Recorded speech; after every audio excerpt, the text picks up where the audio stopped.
Hello, my friends. It's Chris Owenby from the Resourceful Church Musician. We just had an awesome conversation on Zoom, all about Zoom and using the platform for your rehearsal situations. You can get some work done. You can continue building community with your choir on Zoom video conferencing software, and you can do it for free because they have an awesome free version. So we were talking all about the Zoom basics. We were talking all about how to set up your Zoom meeting, how to go about setting your choir up for success as you're sharing the meeting with folks, and how to go about structuring your rehearsal on the platform. Now, one of the things that I told the group, those who were on the call with us, and we had 100 folks on that call, and here's the thing, my apologies for those of you who weren't able to get on that call because we had folks still trying to join, and I've got to look into upgrading my Zoom version that I use for myself and my work, because I could only accommodate 100 folks. We had over 300 register for the event, and if you weren't there by 1:03, about 3 minutes after we started, unfortunately you didn't get a seat because we filled up so quickly.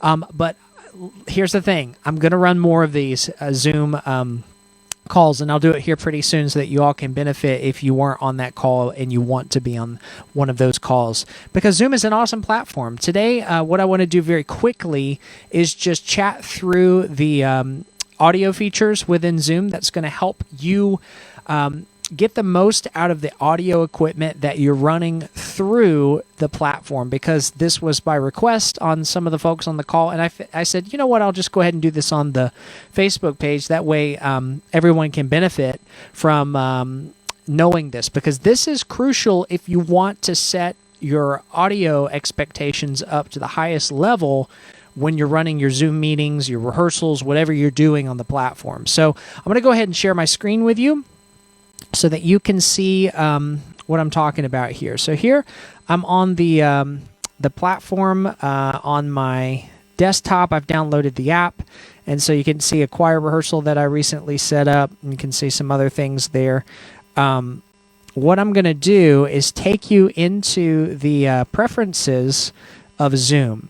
And this is where you can go ahead and make sure that things are set properly to make it so that everybody is going to hear you as clearly as possible. So right here, right when you open it up, you're going to get several options. You want to go ahead and move to the audio feature.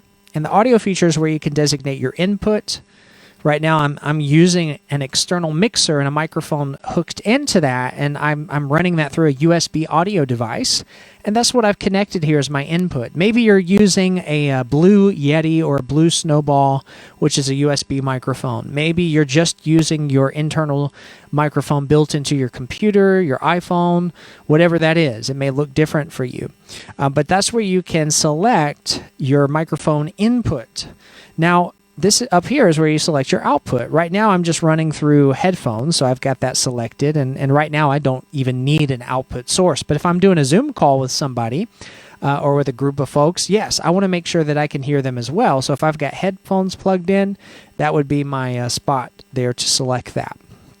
Now, you can have automatic adjustments to the microphone volume. If I click this, check 1, 2, you likely heard something shift on your end, and it may not be as high of quality, especially if I had multiple sources running through this. Now, what I'm going to do is deselect that, because I like to deselect that and have a little more manual control over what I'm trying to pipe through the Zoom application. And you know what? Now that I'm thinking about it, you wouldn't have heard anything change, because my microphone settings are within another program right now.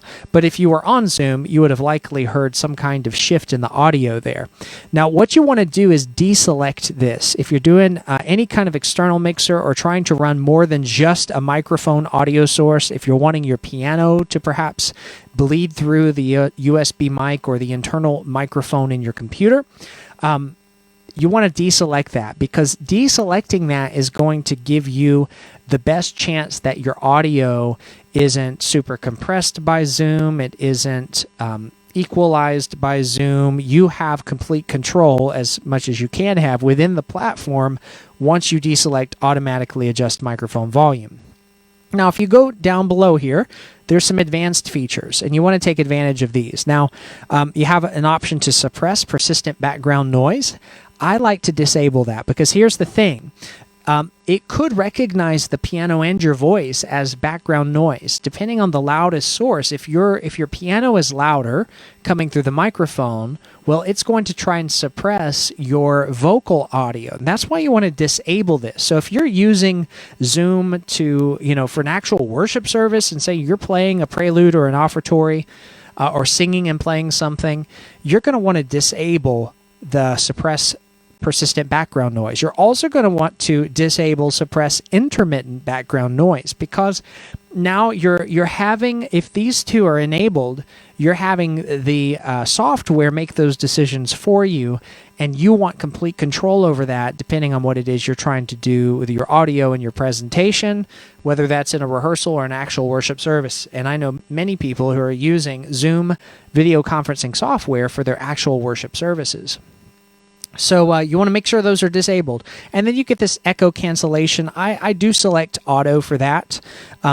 You only have auto and aggressive, and I find it highly unlikely that we need to ask our computer system to be a little aggressive on something like echo cancellation. So those are some things you want to work through to make sure that you get the best results when it comes to you presenting with your audio in the Zoom video conferencing platform. So it's very simple to do. And I just highly recommend you take the time to experiment with that, and then, record yourself, like with those settings disabled and with those settings enabled. And it's important to hear the difference, because when the program begins to suppress the audio for you, you'll notice a difference in the audio quality. So make sure you're taking the time to do that. And I do want to make a mention of Music Director Pro. Right now we are moving into a 14-day free trial. Actually, we've been here for a few days. It's not something I typically offer, but I am setting you up with a 14-day free trial, regardless of the level that you choose to sign up for. If you sign up for the monthly gold level, free for the first 14 days, or the platinum level, the perk for going for that annual membership is you save money. You get 4 months free as opposed to going monthly there. So, we want to reward you for that commitment. Already, we've got music directors from around the globe. If you're ready to build a vibrant and worshipful music ministry in 2020 and beyond, recruit like a pro, instill commitment in your people, and build a vibrant and worshipful music ministry, then Music Director Pro is for you. Would love a chance to serve you and your ministry right now and beyond. One of the cool things about Music Director Pro, in addition to the 2 monthly Q&A calls that we do in person on Zoom, is you get 24/7 access to the Music Director Pro community. And already we've got conversations happening in there, people asking their questions, whether that's about Zoom and video conferencing and how to get the best mileage out of the equipment that you're using there, or whether that's about choir recruitment. We're about to enter a phase where we're really talking about recruiting, because now is a great time to begin strategizing about all of that, or whether you're just interested in connecting with one another in that community forums there on Music Director Pro community, or on the Q&A calls that we do via Zoom. Music Director Pro is an awesome, awesome place. I did put the link in the comment section there where you can learn more. Sign up for the 14-day free trial. There's absolutely no risk. If you decide it's not for you, no problem. You can cancel anytime, but I just know you're going to love it, and would love a chance to serve you in your ministry inside. Just let me know if you guys have any questions. Again, you're not signing a contract or anything like that. It's basically like Netflix, for church music directors. And we have our own Facebook, which is pretty awesome.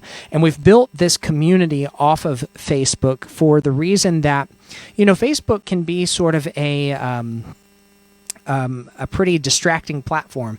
because it's intended to be that. Like, you're connecting with people, you're finding things you're interested in.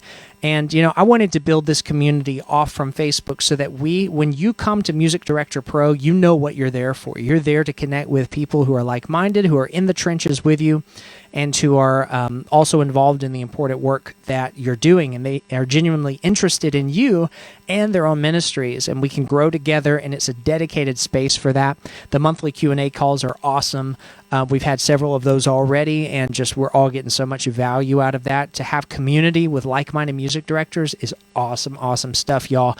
Plus, there's some other perks. I mean, you get access to the sheet music library that is on the resourcefulchurchmusician.com, and that's all included as a bonus item. And in addition to that, we've got the forums, we've got the Q&A calls, and my goodness, let me just go to the list of features and benefits here, and you can see what's all involved. It's kind of a cool thing.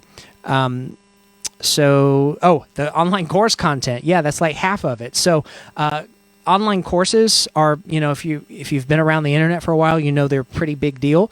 And they're just a great way to learn new things. I told you we're about to move into a conversation about recruitment and how we can strategize for growth this year and beyond. Well, you get access to my premier course inside.